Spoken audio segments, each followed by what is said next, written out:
Baik, selamat pagi Pak Hafiz dan teman-teman semuanya. Di sini kami dari kelompok PJJ 13 akan mempresentasikan terkait dengan LKPP dan pengambilan keputusan pemerintah terkait SAP. Nah, di sini kelompok PJJ 13 ini terdiri dari saya sendiri, Vincentius Dinugroho, nomor absen 27, dan juga ada teman saya, Bima Fitra Ramadika, absen 10, dan juga Muhammad Alwan, absen 17. Di sini ada dua bahasan, yaitu terkait LKPP dan juga terkait dengan keputusan pemerintah.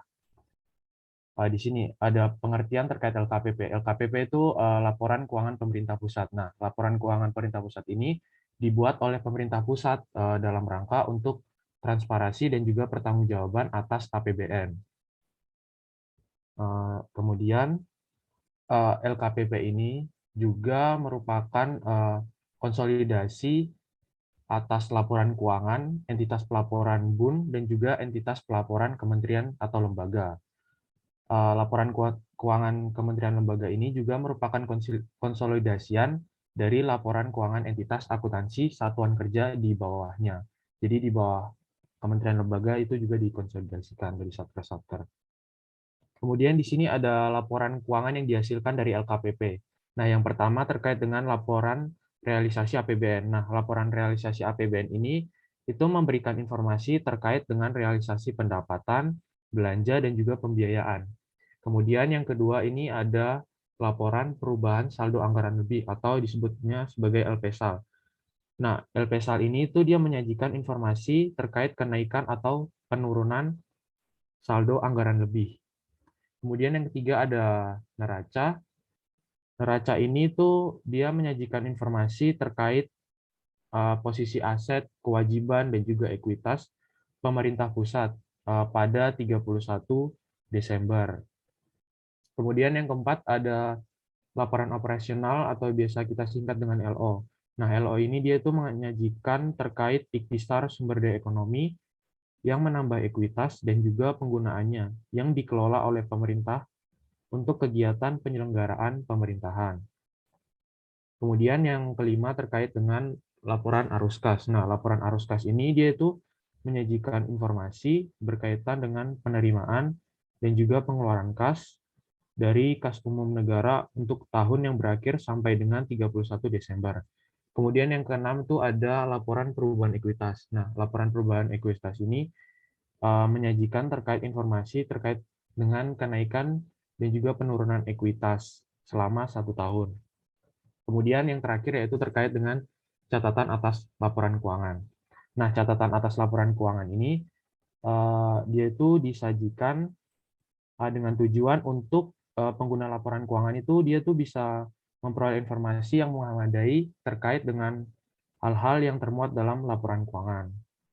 Nah, CALK ini dia juga berisi terkait uraian tentang kebijakan fiskal, terus kebijakan akuntansinya, dan juga terkait dengan penjelasan pos-pos laporan keuangan, ada daftar rinci atau uraian atas nilai pos yang disajikan dalam laporan realisasi APBN, kemudian laporan perubahan SAL, neraca, laporan operasional, laporan arus kas, dan juga laporan perubahan ekuitas. Kemudian ini dasar terkait LKPP disusun dan disajikan. Nah, LKPP ini tuh disusun dan disajikan berdasarkan dengan peraturan pemerintah nomor 71 tahun 2010 berkaitan dengan standar akuntansi pemerintah atau SAP. Yang mana ada di lampiran 1 SAP berbasis akrual. Kemudian LKPP ini juga disusun berdasarkan konsolidasian laporan keuangan Kementerian Negara atau lembaga LKKKL dan juga laporan keuangan Bendahara Umum Negara LKBUN. Untuk yang berikutnya akan dijelaskan oleh teman saya. Terima kasih Vincent. Selanjutnya adalah LKPP ini disusun oleh siapa sih? LKPP itu disusun oleh Direktorat Akuntansi dan Pelaporan Keuangan, Direktorat Jenderal Pemodern dan Kementerian Keuangan Indonesia. Selanjutnya,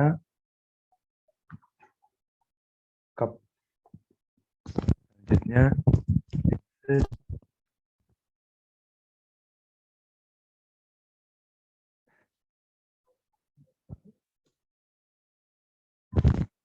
selanjutnya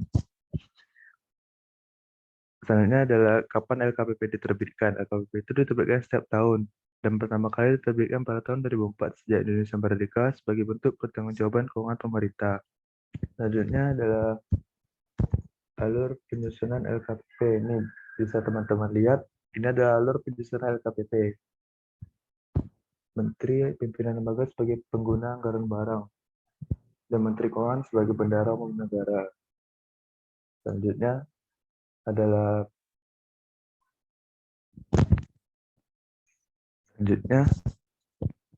ini adalah proses penyusunan LKPP.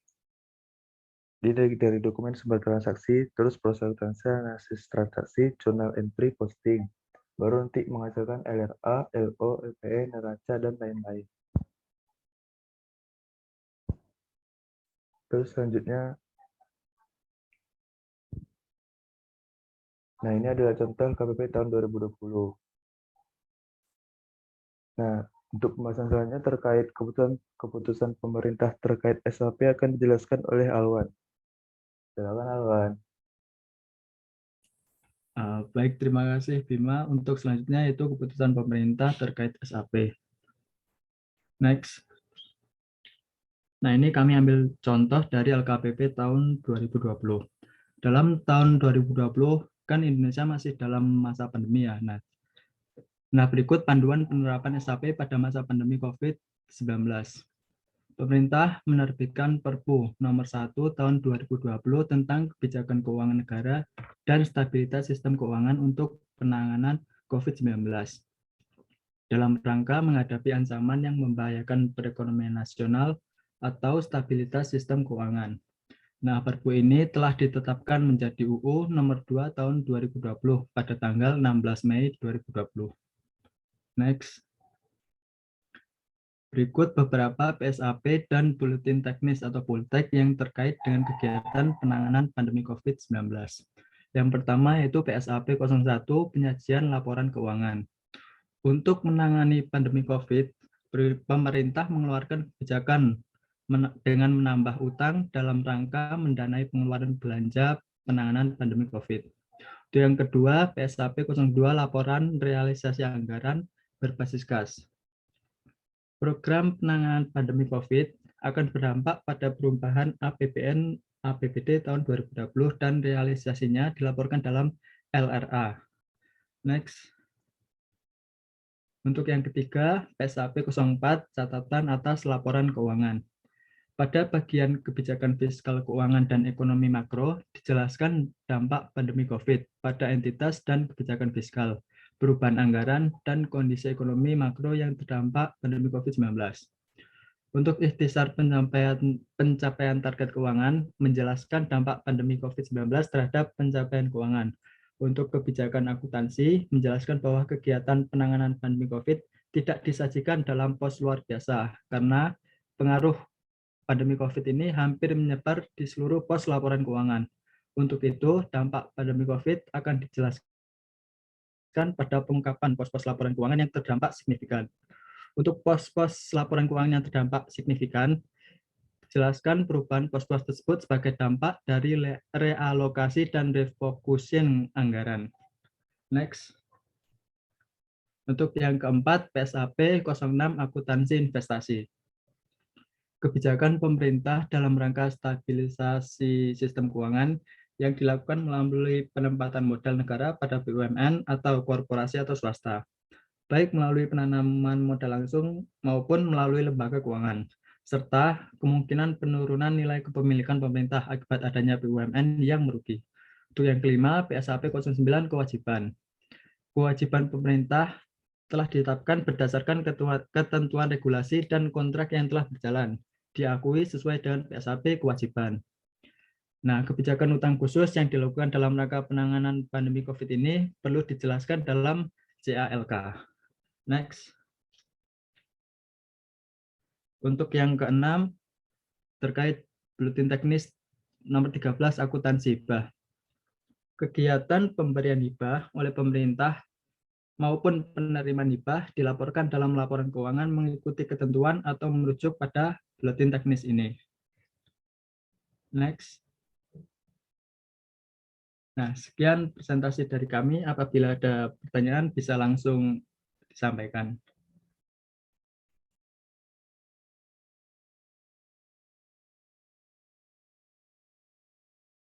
Untuk yang mau bertanya, bisa langsung on mic saja.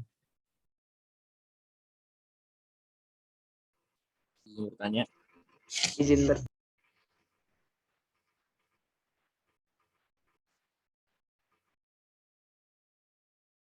Oke, silahkan Ransa.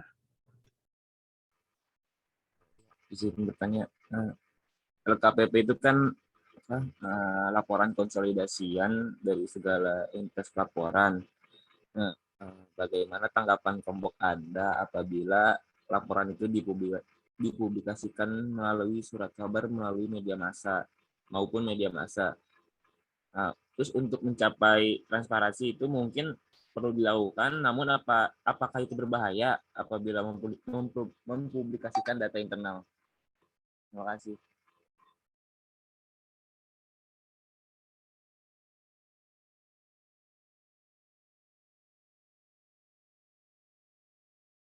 Baik, untuk yang selanjutnya, apakah ada yang ingin ditanyakan?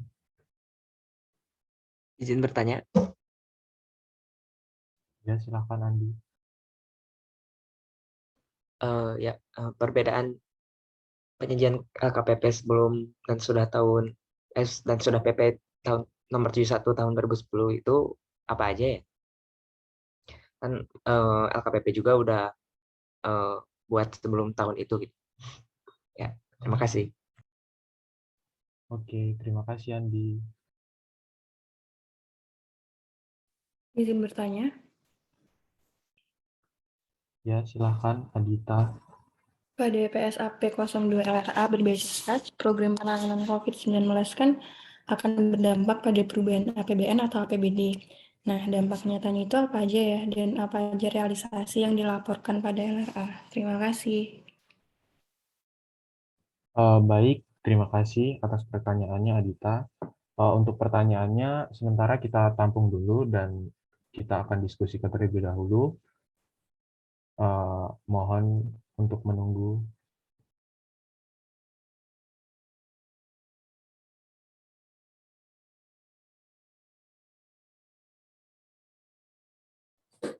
Oke, ya silakan didiskusikan dulu ya jawabannya, Vincent dan kawan-kawan. Jadi ya hari ini terkait dengan LKPP ini pas banget nih, kebetulan saya juga lagi nyusun laporan keuangan.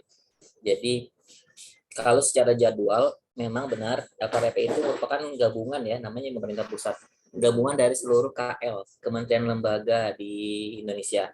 Jadi nanti si kompilatornya adalah di Direktorat Jenderal Perbendaharaan Kementerian Keuangan, nanti di Direktorat APK. Nah, di Direktorat APK nanti akan mengcompile seluruh laporan keuangan di kementerian lembaga. Nah, salah satunya pasti di Kementerian Keuangan sebagai lembaga ya, sebagai kementerian. Kementerian Keuangan sebagai kementerian nanti juga akan melakukan penyusunan laporan keuangan tingkat kementerian. Nanti kalau mau diturunkan kembali akan ada di tingkat eselon 1. Nanti masing-masing eselon 1 menyusun kayak BPPK sendiri, DJP, DJBC, semua akan menyusun laporan keuangannya per unit eselon 1. Nanti di breakdown lagi ke bawah, dari eselon 1 ada lagi wilayah, tingkat wilayah. Sampai terkecil nanti ada di UAKPA, Satuan Kerja, Unit Akuntansi Kuasa Pengguna Anggaran. Kayak misalkan kita di kampus misalnya, nanti UAKPA-nya adalah PKN STAN, nanti dikompilasi oleh unit eselon 1 BPPK, kemudian nanti dari unit eselon 1 BPPK akan dikompil oleh Biro Perencanaan Keuangan menjadi laporan keuangan kementerian.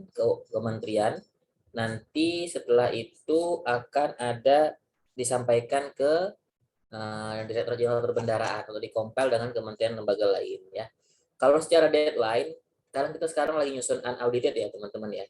Kalau unaudited itu untuk tingkat satuan kerja, deadline-nya adalah pekan depan nih, tanggal 25 Januari. Makanya ini teman-teman Satker lagi ngejar nyusun calegnya, catatan atas laporan keuangan untuk disampaikan ke sekretariat eselon 1 Setban kalau di BPPK.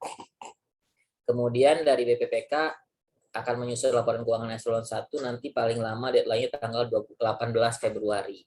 Nanti setelah itu akan dikompil oleh Biro Perencanaan Keuangan tanggal 25 Februari akan diserahkan ke Direktur Jenderal Perbendaharaan untuk disusun. Saya cek lagi jadwalnya.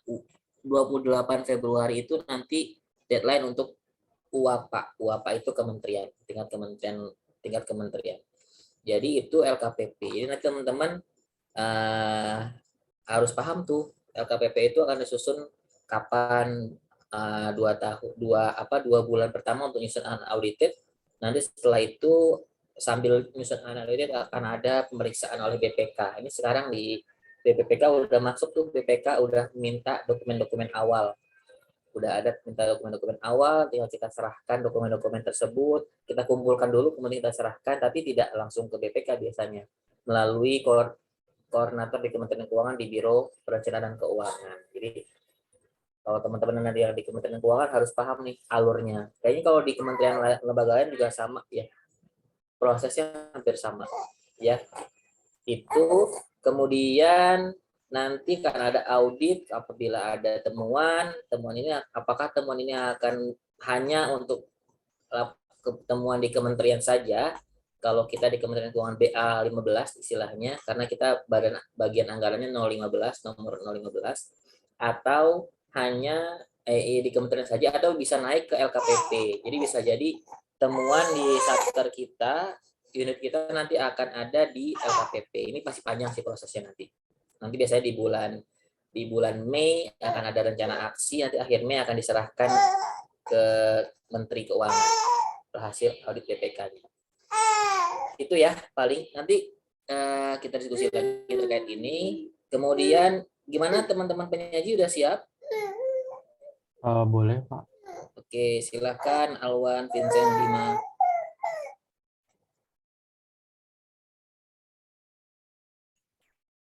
Baik, kami akan mencoba menjawab untuk yang pertama itu pertanyaan dari Adita. Apa dampak nyatanya perubahan APBN atau APBD? Nah, dampak nyatanya itu berupa relaksasi defisit APBN di atas 3% yang diterapkan dalam UU nomor 2 tahun 2020. Nah, defisit APBN yang terjadi pada tahun 2020 itu sebesar 6,14%. Dan selanjutnya, apa saja realisasi yang dilaporkan pada LRA? Dalam LRA terdapat pendapatan negara dan hibah. Realisasi anggaran tahun 2020 sebesar 1.699 triliun dan realisasinya sebesar 1.647 triliun. Untuk belanja negara, anggarannya sebesar 2.739 triliun, sedangkan realisasinya sebesar 2.595 triliun. Sehingga ditemukan surplus atau defisit, defisit sebesar 947 triliun untuk realisasinya. Untuk pembiayaan netonya, anggarannya ditetapkan sebesar 1.039 triliun, sedangkan realisasinya sebesar 1.193 triliun. Apakah sudah menjawab, Adita? Baik, dapat dimengerti. Terima kasih.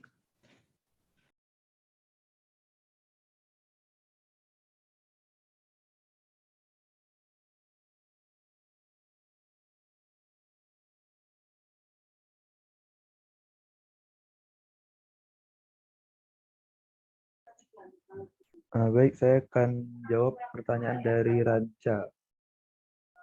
Tadi kan Ranca bilang kalau LKPP itu merupakan laporan konsolidasi dan kalian laporan. Bagaimana tanggapan kelompok Anda bila laporan itu dipublikasikan melalui surat kabar maupun media massa? Untuk mencapai transparansi mungkin itu perlu dilakukan, namun apakah itu tidak berbahaya bila mempublikasikan data internal? Nah, kalau berdasarkan yang kelompok kami ketahui, kalau LKPP itu emang dipublikasikan. Tapi kalau untuk bahaya apa enggak dipublikasinya itu, kalau menurut kelompok kami malah kalau tidak dipublikasikan bisa lebih berbahaya karena publik tidak mendapatkan transparansi yang diinginkan dan kita juga tidak tahu apa yang sebenarnya sedang terjadi. Bisa saja terjadi kecurangan dan lain-lain. Pemerintah mungkin sadar kalau ada bahaya jika mempublikasikan laporannya, cuman mungkin lebih berbahaya jika tidak dipublikasikan daripada dipublikasikan. Oleh karena itu, pemerintah lebih memilih mempublikasikan LKPP. Kalau menurut kelompok kami seperti itu. Mungkin teman-teman atau Bapak ada pendapat lain untuk membantu kelompok kami dalam menjawab pertanyaan Ranca. Terima kasih. Ya terkait dengan ini sebenarnya ya kita kan sebagai lembaga pemerintahan ya kan salah satunya kan harus transparan. Ya justru memang benar. Justru ketika transparan justru masyarakat akan percaya ya. Makanya terkait LKPP ini menurut saya justru bagus akan apabila di-share atau di-publish di koran atau paling tidak di website kementerian masing-masing itu kan ada tuh misalnya tuh, atau di website masing-masing eselon 1 juga ada masih laporan keuangan. Tujuannya apa? Transparansi kinerja anggaran dan keuangan kementerian atau lembaga. Jadi sebenarnya itu perwujudan tanggung jawab kita kepada publik atas anggaran yang sudah yang ada gitu ya. Jadi memang justru bagus ketika LKPP itu di-share. Kalau nanti khawatir akan masalah informasi internal itu kan yang disampaikan di LKPP kan informasi umum ya. Informasi umum dan memang kan nanti akan dicek kembali data-data apa yang perlu disampaikan. Kalau misalkan ada sifatnya rahasia kan akan tidak disampaikan, misalkan kayak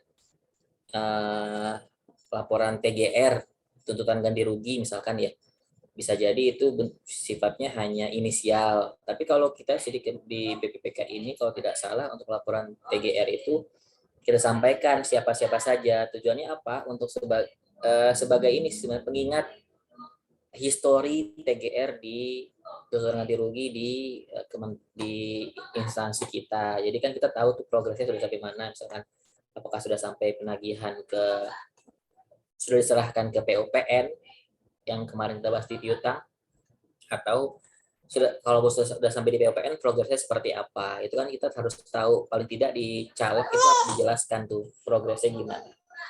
Ya, itu nanti akan disampaikan. Nah, nanti yang akan disampaikan di publish itu apakah keseluruhan laporan keuangan atau hanya laporan keuangan yang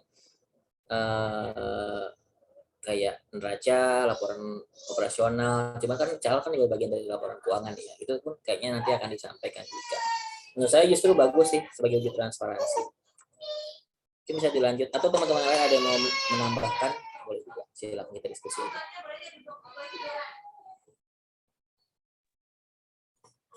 Kalau nggak, lanjut pertanyaan berikutnya aja. Terima kasih Bapak atas jawabannya. Bagaimana Ranca atas jawaban yang diberikan, apakah bisa dimengerti? Bisa, terima kasih ya. Terima kasih Ranca, terima kasih Bapak. Selanjutnya, pertanyaan selanjutnya akan dijawab oleh Vincent. Baik, di sini saya akan menjawab pertanyaan dari Andi. Pertanyaan itu terkait dengan perbedaan penyajian LKPP sebelum dan sesudah PP 71 tahun 2010. Karena mengingat LKPP itu dia sudah disusun sebelum tahun itu juga. Nah, di sini terkait dengan perbedaan penyajian LKPP sebelum dan sesudah PP 71 tahun 2010, di sini kan untuk tahun yang sebelum 2010 itu kan dia itu mengacu pada peraturan pemerintah nomor 24 tahun 2005 terkait dengan standar akuntansi pemerintah, yaitu SAP. Nah, SAP ini dia itu menganut basis cash toward accrual untuk transisi dari penerapan yang berbasis kas menuju akrual. Sedangkan untuk yang tahun setelah 2010 itu, dia itu menggunakan PP nomor 71 tahun 2010 tentang standar akuntansi pemerintah juga, yang mana PP nomor 71 tahun 2010 ini dia itu merupakan pengganti PP nomor 24 tahun 2005. Nah, melalui PP nomor 71 tahun 2010 ini, SAP yang berbasis kas menuju akrual itu bisa digunakan sampai tahun 2014. Tapi setelah itu di tahun 2015 dan seterusnya itu pemerintah dia itu udah harus menerapkan proses penyajiannya secara akrual secara menyeluruh dalam penyusunan laporan keuangan pemerintah pusat. Mungkin Bapak bisa nambahin atau yang lain.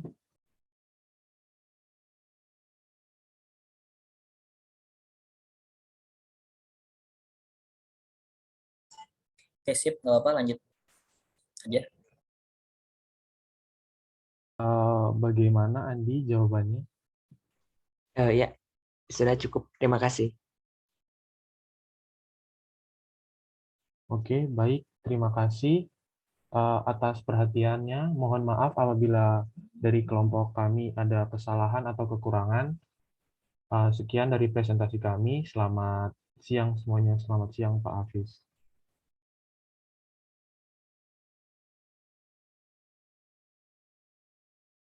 Oke, terima kasih Vincent, Alwan, dan Bima. Kita kasih tepuk tangan secara virtual ya. Terima kasih atas penyajiannya. Tadi sudah kita jelas dengarkan sekelumit terkait dengan LKPP. Jadi laporan keuangan pemerintah pusat. Oh, Ferry raise hand atau salah klik? Salah klik, Pak. Oke, siap.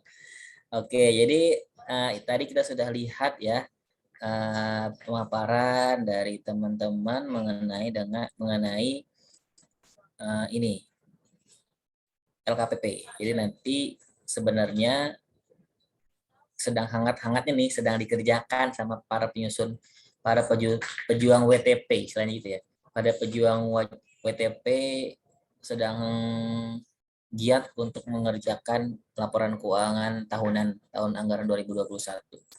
Jadi nanti kalau teman-teman di sini juga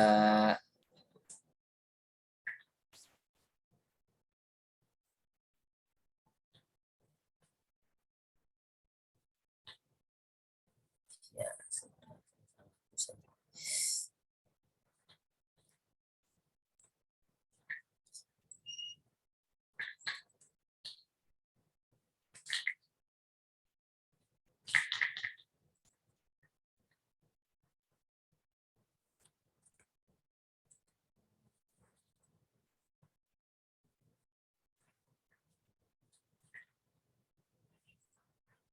ya.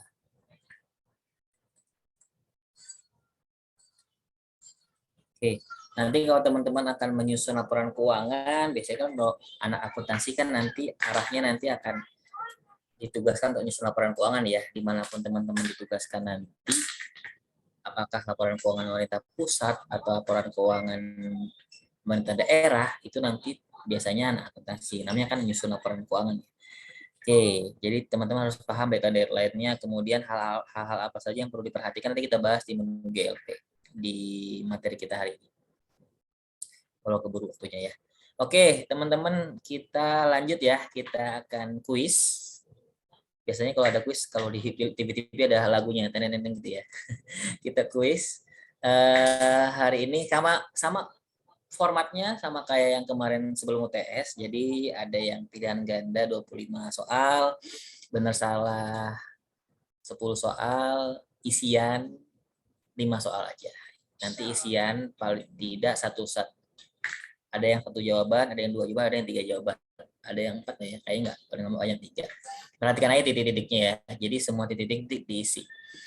Ya, itu kemudian bobotnya sama. Pilihan ganda 50, benar salah 20, isian 30 ya. Jadi silahkan teman-teman persiapkan diri, kita akan coba 11 pas nih, 11.15 sampai jam 12.30 ya. Nanti silahkan teman-teman kerjakan semaksimal mungkin, mudah-mudahan hasil yang terbaik ya. Saya mau share-nya dulu. Saya share link-nya dulu.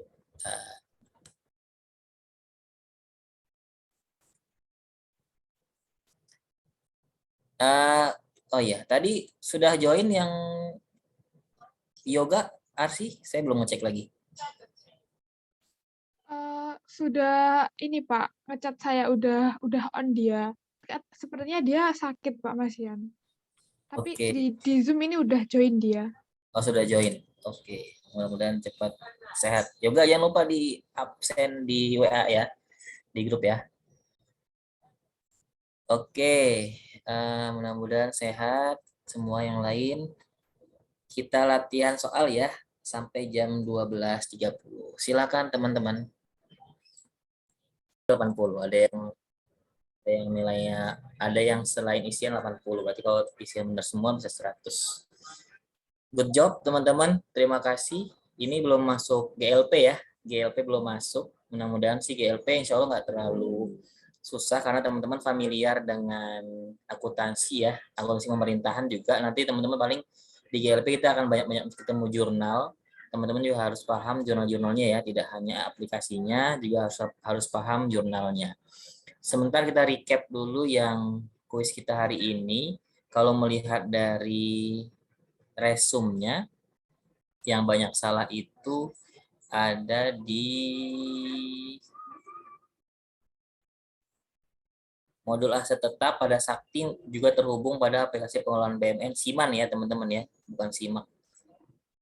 Dalam hal perolehan aset tetap, modul aset tetap berkaitan dengan modul komitmen terkait dengan kontrak, supplier, BAST. Kemudian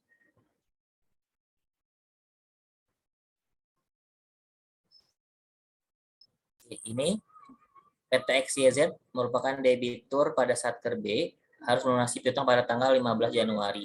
Jatuh temponya 15 Januari 2022. Kemudian baru tanggal 15 Maret 2022 berarti dia dapat surat peringatan yang kedua ya teman-teman ya.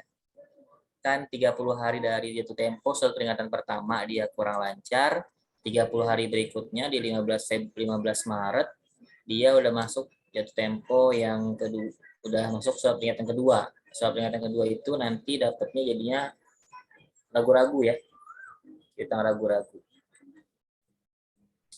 Kemudian ini, apabila terdapat rekomendasi auditor eksternal, sebut saja BPK, biasanya BPK sih, yang berkaitan dengan kekurangan pembayaran atas pengadaan barang dan jasa, maka kekurangan bayaran tersebut dapat dikategorikan sebagai piutang bukan pajak, teman-teman ya. Ini informasi baru kali ya. Apa saya terlewat ngasih tahu kemarin. Termasuk piutang bukan pajak, PNBP nanti. Jadi nanti piutang PNBP. Jadi nanti harus menyetor ke kas negara kekurangannya. Oke, yang lainnya oke. Yang benar salah banyaknya aja ya. Nih. Surplus atau defisit pelepasan aset non lancar merupakan salah satu penyajian BMN dalam neraca. Benar atau salah? Salah, Pak. Salah ya. Harusnya dia di LO ya atau LPE. Pokoknya bukan neraca yang jelas. Kalau neraca kan jelas ya. Peralatan dan mesin, gedung dan bangunan, KDP. Kalau yang aneh-aneh kayak gini biasanya kalau nggak di biasanya di LO atau LPE. Salah. Yang kemudian yang kedua, yang B, reklasifikasi masuk merupakan salah satu transaksi konstruksi dalam pengerjaan. Salah juga. Di KDP nggak ada istilahnya reklas masuk. Reklas masuk itu untuk transaksi BMN biasa. Ya, dari jawabannya harusnya B. Salah. Kemudian, nih piutang nih. Apabila piutang sudah diserahkan ke PUPN, kayak saya sering bilang deh, dan sedang diupayakan penagihan oleh PUPN, maka piutang tersebut dapat dihapuskan dari pencatatan akuntansi di Satker tersebut. Jadi kalau udah diserahkan ke PUPN tidak serta-merta hilang ya teman-teman ya. Pencatatannya masih di Satker, cuma memang penagihannya pindah ke PUPN. Jadi yang A salah. Yang kedua, class program bukan merupakan salah satu upaya optimalisasi. Ini yang saya share kemarin tuh di pertanyaan, ada yang nanya kan ya optimalisasi itu bentuknya apa aja. Tes program termasuk teman-teman, berarti salah juga. Salah dan salah. Jawabannya B. Kemudian ini sukuk, ini kayaknya permainan kata-kata aja deh. Sukuk sama halnya dengan obligasi merupakan produk investasi, benar. Sukuk merupakan surat utang negara. Surat utang berupa sertifikat. Ini kan kayaknya kata-katanya nggak kayak gini ya. Sukuk itu bla bla bla bla. Yang jelas bukan surat utang. Cuma memang bentuknya sertifikat. Jadi salah ini yang B. Kemudian esai. Isian. Isian itu pertanyaannya adalah pertanyaan pertama.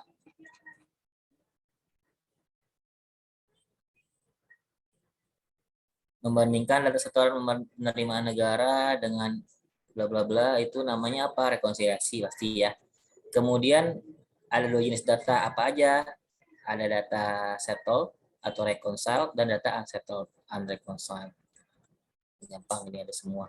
Yang nomor 2, aktivitas pada penatausahaan ini harus benar semua nih.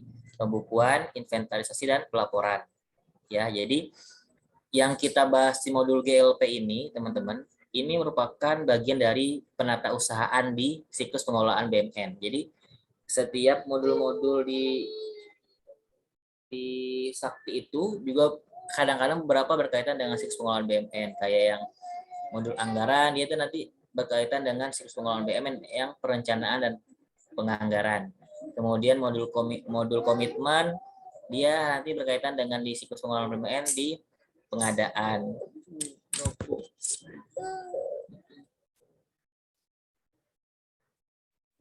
Ya, itu. Jadi modul-modul di siklus pengelolaan BUMN juga berkaitan dengan modul-modul di Sakti. Kemudian yang nomor 3, KP2 KP Batu Sangkar merupakan unit APKB di mana referensi kode barang mengikuti referensi kode barang KPP Payakumbuh yang merupakan, ya udah, sebenarnya KP kantor, nama-nama kantor itu nggak ngaruh sih sebenarnya ya. Saya tujuannya adalah UAPKB itu mengikuti referensi kode barang UAKPB ya. Jawabannya UAKPB ya, teman-teman. Kemudian bagian lancar piutang jangka panjang, ini harus benar nih. Yang terakhir nih, ini agak tricky nih, teman-teman. Salah satu subdirektoratnya adalah memiliki fungsi perencanaan kebijakan portofolio surat utang negara dan derivatif, yaitu subdirektorat pengelolaan portofolio surat utang negara. Ini ada di mana? Ini ada di Direktorat SUN, surat utang negara ya, teman-teman ya. Berarti kalau SUN otomatis dia front office. Memang namanya portofolio, tapi adanya kalau secara struktur di Direktorat SUN. Oke, itu teman-teman preview kuisnya. Nanti saya nilai yang isiannya segera saya rilis untuk teman-teman evaluasi. Kita coba, udah 12.45. Ada pertanyaan dulu teman-teman terkait kuisnya?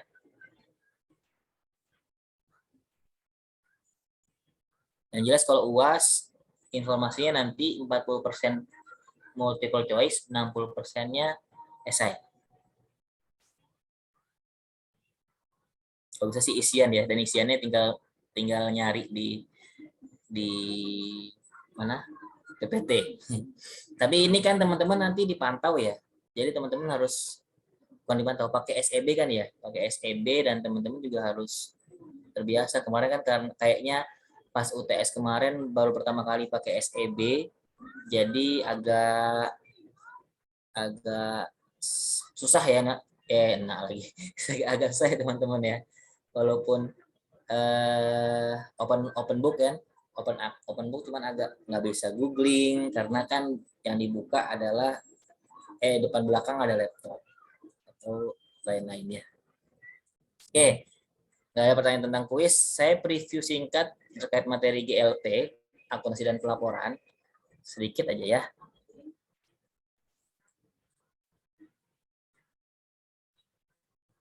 Nanti pekan depan kita coba bahas lebih banyak terkait GLP.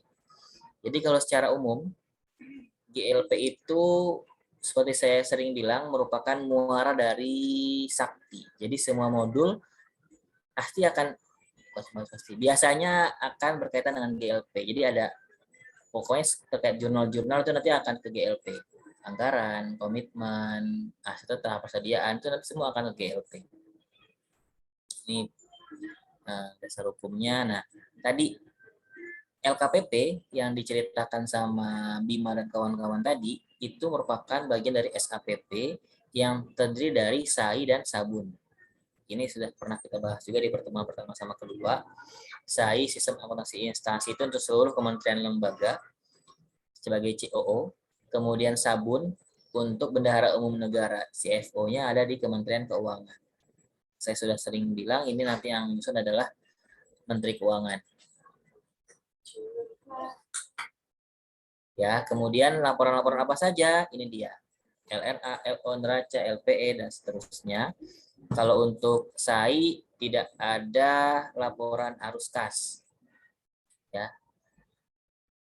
Kemudian ini SAPP. Apa yang paling menonjol adalah sekarang berbasis akrual sejak tahun 2015. Sebelumnya kita CTO, Cash Toward Accrual. Kemudian ada single entry, desentralisasi, ada BAS atau COA, Chart of Account, ada SAP. Ini terakhir tahun 2010 ya. Yang tadi dijelaskan sama teman-teman yang penyaji, ada khususan untuk pandemi, ada Perpu. Ini diagram alirnya, teman-teman. Jadi nanti setiap kementerian lembaga akan menyusun laporannya. SAI ini, transaksi BMN, anggaran, dan seterusnya. Nanti akan muncul General Ledger SAI. Nanti outputnya adalah laporan keuangan kementerian lembaga. Dikombinasikan dengan laporan keuangan BUN, jadilah LKPP. Nanti LKPP akan diaudit oleh BPK atau auditor eksternal. Ya, ini Menteri Keuangan selaku pengelola fiskal. Kemudian ini penerapan SAP berbasis akrual dengan aplikasi terintegrasinya.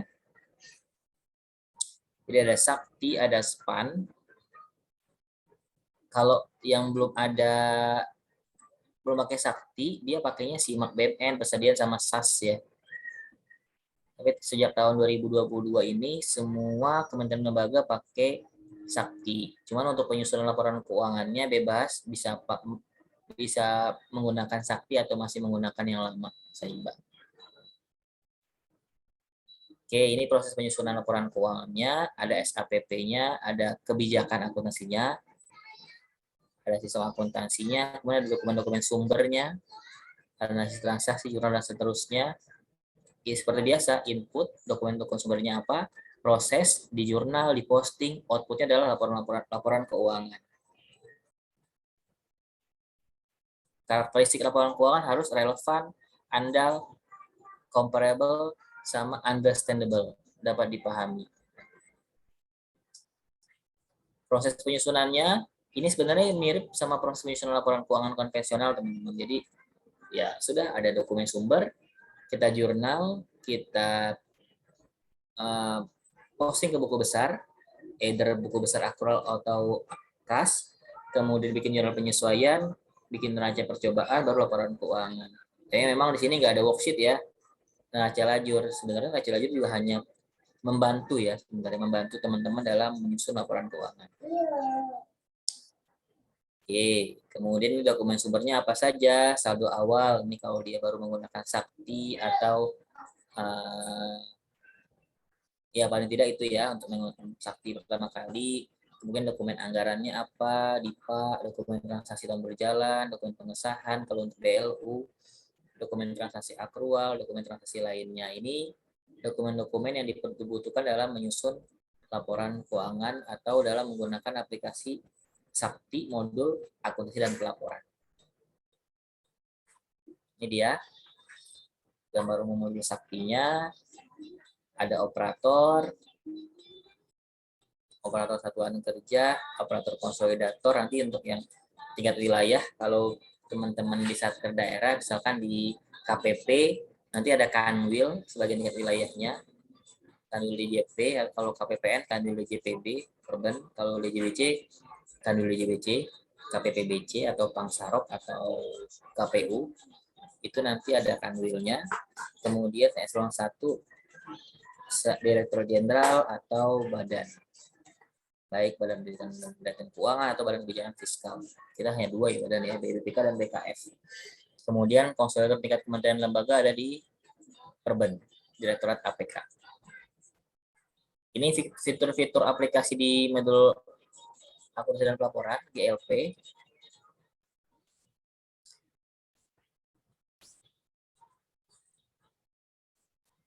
Jadi accrual basis, pembentukan jurnal secara transaksional by system, tracing.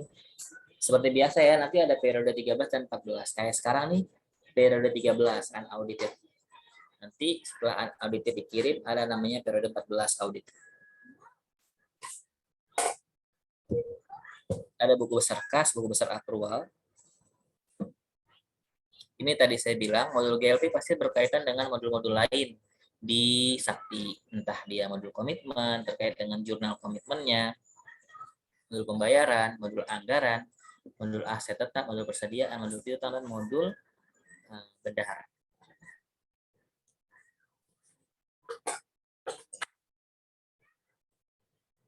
Prosesnya, migrasi saldo awal sudah, kemudian kita jurnal buku besarnya, nanti akan muncul jurnal-jurnal, validasi dan posting, tutup periode laporan.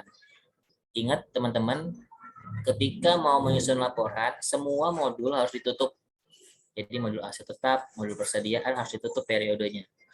Jadi setelah itu baru bisa menyusun laporan. Jadi kadang-kadang kendala penyusunan laporan keuangan adalah ketika di modul yang lain, misalnya modul aset tetapnya belum selesai ditutup, karena ada transaksi yang belum didetailkan misalkan, ada transaksi yang belum selesai, atau modul persediaan belum ditutup, belum selesai stok opnam atau opnam fisik, itu yang akan menjadi masalah. Ya, makanya kadang-kadang harus diperhatikan tuh di modul aset tetap atau modul persediaan segera ditutup buku dulu baru bisa nyusun laporan. Ini dia migrasi dari Saiba sebelumnya ya, jadi Irekon dan LK dan jadi Sakti. Irekon dan LK ini mempermudah teman-teman ya, mempermudah rekonsiliasi antara Satker dengan KPPN. Ini kebijakan akuntansinya, ada accrual ledger, buku besar accrual, buku besar kas, jurnal-jurnal. Nah, nanti pekan depan kita akan bahas jurnal-jurnal, teman-teman. Jadi ketika di modul anggaran, jurnalnya apa saja, modul bendahara jurnalnya apa saja, ini dia.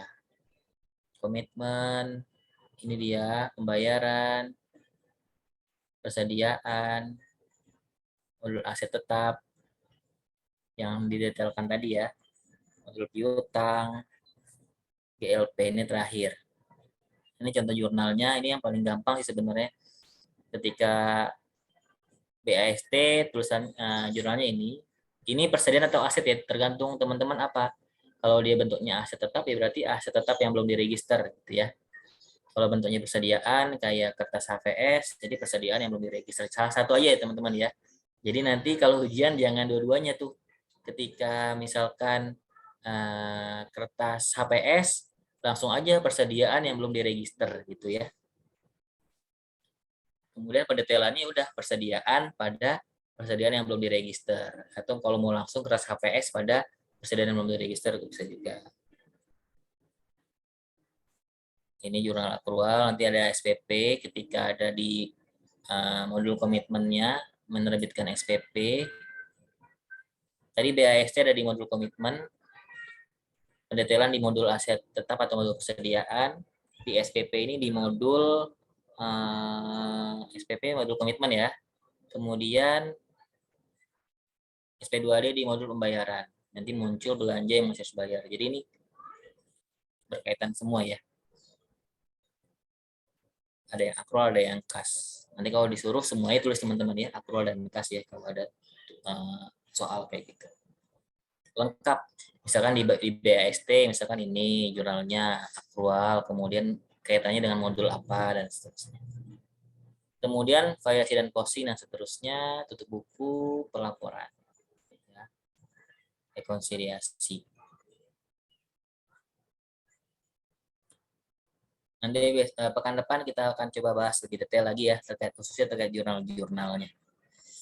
Oh iya, terkait pertanyaan teman-teman yang di chat kemarin, mohon maaf saya belum sempat cari karena luar biasa. Saya tanya ke dosen lain, ini pertanyaannya susah-susah, Fis. Kita harus browsing dulu nih.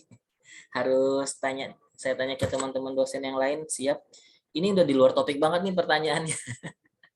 Jadi saya harus browsing dulu, khawatir saya jawab ternyata nggak tepat gitu ya. Jadi mohon maaf, nanti akan saya jawab insya Allah segera kalau sudah dapat jawabannya ya. Pertanyaan terkait dengan utang, karena kalau dosen lain teman-teman kadang-kadang membatasi pertanyaannya hanya terkait dengan materi siklus. Kalau saya tanya aja apa aja, tapi jangan jauh-jauh juga. Kalau jauh-jauh saya harus cari lagi jawabannya. Oke, itu ya teman-teman ya. Diskusi terkait GLP-nya pekan depan aja ya sekalian ya. Ketika kita sudah lagi bahas GLP, nanti kita bahas bareng-bareng. Oke, itu ada pertanyaan dulu teman-teman terkait kuis atau GLP yang tadi boleh deh kalau mau nanya terkait dengan modul akuntansi dan pelaporan dan lain-lain sebelum selain jurnal ya. Nggak ada. Pekan depan sekaligus deadline penyusunan karya tulis ya, tugas terakhir. Jadi kalau melihat dari satu lagi, kalau melihat dari kuis tadi teman-teman pekan depan mau kuis lagi atau gimana? Kuis GLP? Terserah.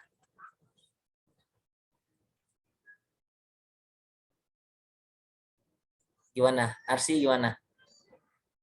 Lihat dulu. Saya ngikut aja Pak, gimana baiknya. Oke, saya lihat dulu. Nanti kalau saya lihat setelah dikombin dengan nilai yang kuis pertama nggak maksimal, kita kuis GLP ya. Tapi walaupun akhirnya teman-teman harus belajar duluan nih GLP-nya. Ya, nggak apa ya. Tapi nanti kita lihat dulu. Nanti saya lihat dulu nilai kuis yang sekarang. Kalau sudah oke, ya sudah. Nggak usah kuis lagi. Kan minimal 2 kali. Oke, kalau gitu kita ketemu lagi pekan depan ya. Ada yang mau ditanyakan? Dikonfirmasi? Izin Pak, Ya, Alwan. ini Pak terkait laporan kinerja Satker ya Pak. Nah itu kalau misal laporannya baik gitu Pak, sesuai target gitu. Nah itu kedepannya itu bisa dapat anggaran yang lebih besar gitu nggak ya Pak? Atau nggak berkaitan gitu? Sebenarnya kalau laporan kinerja anggaran lah ya mungkin ya, laporan kinerja anggaran itu sebenarnya nggak berkaitan sih Alwan. Jadi kan orang-orang awam biasanya, yuk kita realisasinya tinggi-tinggi loh biar nanti tahun depan kita dapat anggaran lebih. Itu sih enggak, tergantung kebutuhan juga sih anggaran itu. Jadi kalau misalkan nilai kinerja anggaran itu kan penilaiannya dengan PKPA ya, Indeks Kualitas Pelaksanaan Anggaran IKPA dan SMART. Kalau sekarang ya jangan itu. Kalau nilainya tinggi misalkan di atas 95, itu gimana tuh? Nanti tahun depan anggarannya lebih, emang butuh anggaran lebih gitu kan. Kalau butuh anggaran lebih ya bisa dianggarkan, tapi kalau sebenarnya sudah cukup ngapain dibutuh anggaran lebih? Susah sebenarnya untuk mengejar realisasi itu sebenarnya. Nggak ngaruh ya awat. Jadi nanti ya sudah tergantung kebutuhan saja anggarannya. Baik Pak, terima kasih Pak. Oke, sudah dikode sama portal nih. Oke ya teman-teman ya, ketemu lagi pekan depan. Sehat-sehat semua, yoga cepat sehat. Teman-teman yang lain juga sehat. Ini juga anak-anak saya lagi kurang enak badan nih. Mudah-mudahan sehat semua ya. Kita semua sehat semua, jaga kesehatan, jaga prokesnya. Aman-aman semua ya. Sampai ketemu pekan depan. Selamat siang. Assalamualaikum warahmatullahi wabarakatuh. Waalaikumsalam. Waalaikumsalam. Terima kasih Bapak. Terima kasih Pak. Oke, sama-sama saya.